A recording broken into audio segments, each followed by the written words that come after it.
Well, you know, without the political will, we wouldn't have had an international war crimes tribunal for the former Yugoslavia. That was a huge departure. If you think what's happened since 1993 and 2009, there's been a rapid development.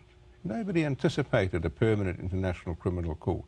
Now with 110 nations actively involved in it, every member of the European Union, Japan, one wouldn't have expected that. But none of that would have happened without the political will, and particularly the political will of the United States. It was the Clinton administration, and particularly Madeleine Albright, who drove that whole policy. Without Madeleine Albright, I believe that there wouldn't have been a Yugoslavia tribunal, there wouldn't have been a Rwanda tribunal, and Kofi Annan wouldn't have been encouraged to call a diplomatic conference to set up an international criminal court. So it was political will on the part of the United States, perhaps ironically in hindsight, but without that, these things wouldn't have happened. Why does the world need an international court of justice? It really is a question of principle. Until 1993, war criminals had literally impunity. They didn't have to fear justice at home, because at home they were usually war heroes and not war criminals. And there wasn't a single international court with jurisdiction over them. There were no individual nations that were prepared to use universal jurisdiction against war criminals. That's changed. War criminals have trouble traveling around many countries of the world. One of the things worrying the Israeli government, that if they don't have their own investigations, they're going to face investigations in some of the European countries and some of the African countries, including my own country, South Africa. So there's a lot of political reasons that indicate that it's in their interest, and really, on what basis should they refuse to have their own domestic investigation? Not everyone has been critical of your report. In fact, just this week, the Financial Times, very respected British-based newspaper, ran an editorial saying Goldstone's Gaza report is balanced.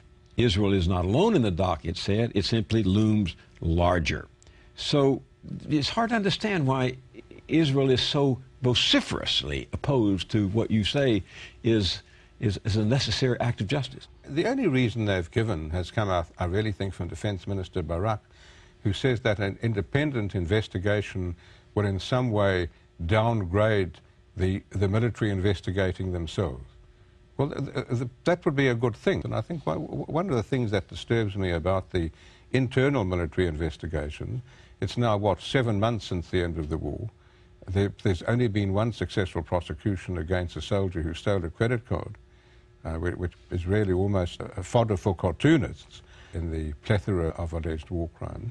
But what concerns me is in those military investigations, as far as I've read, in only one case have the military even approached the victims in Gaza. And obviously, to have a full investigation, one needs, as you say, to hear both sides.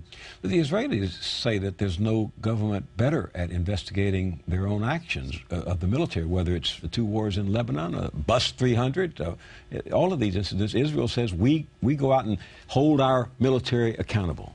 Well, to do it in secrecy, and you know, I always quote Justice Brandeis, who said the best disinfectant is sunlight. And this is happening in the dark. And even with the best good faith in the world on the part of the military investigators, the victims are not going to accept decisions that are taken in the dark and don't involve them. But if you were an Israeli, would you not be fearful of a United Nations that historically has been biased against the country?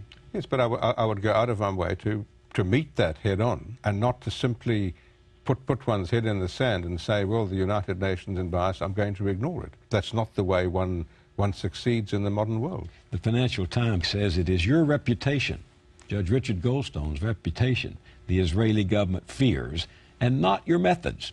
What do they have to be afraid of? The only thing they can be afraid of is the truth.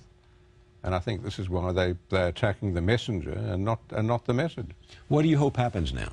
Well, I certainly hope that there'll be sufficient drive within Israel, within the government, and in the general public to force the Israeli government to set up an independent, open inquiry. And it can do it. It's got a wonderful legal system. It's got a great judicial system. It's got retired judges who certainly in my book, would earn the respect of the overwhelming number of people around the world, including the Arab world, who if they held open, good faith inquiries, would put an end to this. But just this week, the Israeli defense minister said, we don't want any investigations. He says there's no need for a committee of inquiry. The Israeli military knows how to examine itself better than anyone else. And he blocked a meeting this week that was going to discuss whether or not Israel should launch an investigation. Well, the question is whether he's going to succeed. You know, Ariel Sharon, when he was defense minister, did exactly the same blocking unsuccessfully and in respect of Sabra and Shatila, and a very appropriate independent investigation was set up under judges and the then Attorney General, and of course they found Sharon guilty and forced the dismissal as defense minister. So there's precedent both for the minister blocking it and for his losing, and I hope that will happen here. The Israeli cabinet this week set up a special cabinet lobbying group to urge the United States to use its veto power in the Security Council to prevent any legal action against the Israelis. What do you make of that? Well, you know, that's the sort of politics you and I were talking about not too many minutes ago. That's using the political route rather than the legal route. Our State Department has come right out and said your findings are unfair toward Israel. Yeah. Well, you know, those are statements it's impossible to respond to because there's no detail.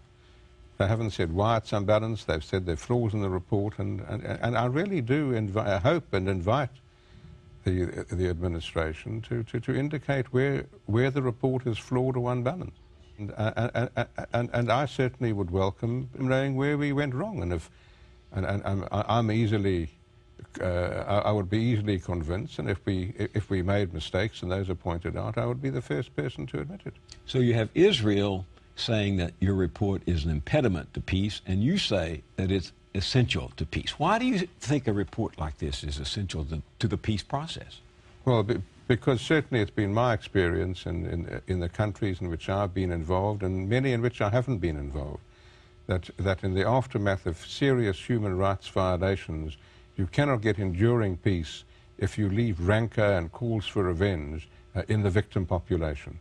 What victims need is acknowledgement. They need official acknowledgement of their victimization. And whether that's done by truth and reconciliation commissions, as we did in South Africa, or through domestic prosecutions or international prosecutions, that official truth-telling is an essential building brick to lasting peace. Judge Richard Goldstone, thank you very much for being with me on The Journal. Pleasure.